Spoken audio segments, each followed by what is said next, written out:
Hey, welcome back. Today I really wanted to think about what's the best way to teach teachers about trauma without getting them distracted with all the technical stuff, and what's the most important thing for them to understand and learn. And I thought that the best way to do it might be to just make a difference between a learning brain versus a brain in survival mode. So we'll just call it learning brain versus survival brain. And this is the difference. So learning brain is this brain that's open to learning new information, and it's completely okay with ambiguity and grays and vagueness, and it sees the big picture. It like pulls back and is on the balcony, can look over the forest and figure out what's going on. On an emotional level, people in learning brain feel calm, peaceful, maybe a little excited about what they're about to learn, maybe a little playful and having fun too, and definitely curious. And they're not afraid of making mistakes because it's just part of the learning process. And so they're not really thinking about themselves. And they actually feel a little bit of confidence that if they just apply themselves, they might pick up what they're trying to learn.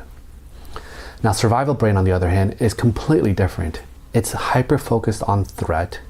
It doesn't like ambiguity. It wants clear, hard facts. It thinks in black and white terms. It doesn't want anything to be gray at all.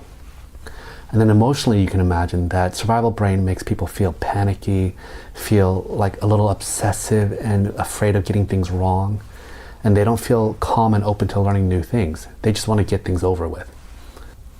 And people in survival brain also really don't like making mistakes, and they are afraid of looking stupid too. So students in survival brain don't want to be picked on. They don't want to raise their hand and ask questions and look stupid.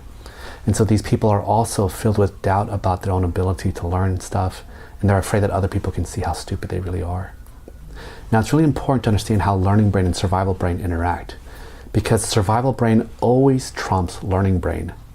And it makes sense, because survival brain is just trying to save your life. And so if it thinks that there's something dangerous happening, you better pay attention to it, right? But the tricky thing is that as survival brain stays on longer and longer, it's harder to get out of that. And it's harder to really go into learning brain. And the way I think about it is kind of like the myth of Sisyphus. You know, that guy who has to push a rock up a hill, and then every day it falls back down and he has to do it over and over again. Well, being in learning brain is like being up on the high parts of that mountain. You can see the expanse of what's going on, but it also takes a lot of work to be up there. And at any second, if you're not paying attention and putting effort into it, it's so easy to slip back into survival brain again. And that rock that Sisyphus is trying to push up, well, that's kind of like stress. And the more stressed you feel, the heavier and bigger that rock gets, and it just pushes you back into survival brain quicker. Now, the kicker is that for traumatized people, stress is a really rigid and intense thing. And so with trauma, any little stress makes that rock grow way bigger than it normally would.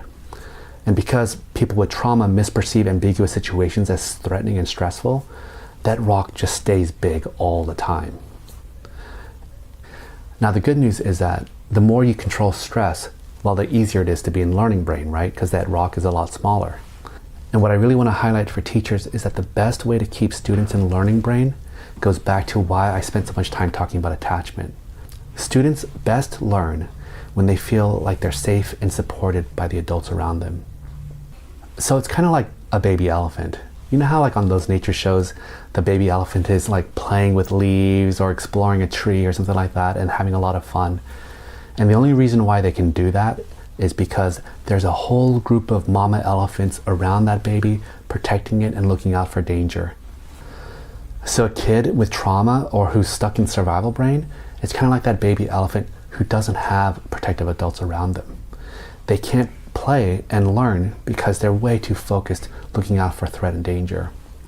So this is why I really believe that the most important thing that schools need to focus on, way more important than any kind of techniques or curricula, is really whether or not they are creating that environment where students feel like they're surrounded by these big mama elephants who are going to protect them and watch out for them and make them safe.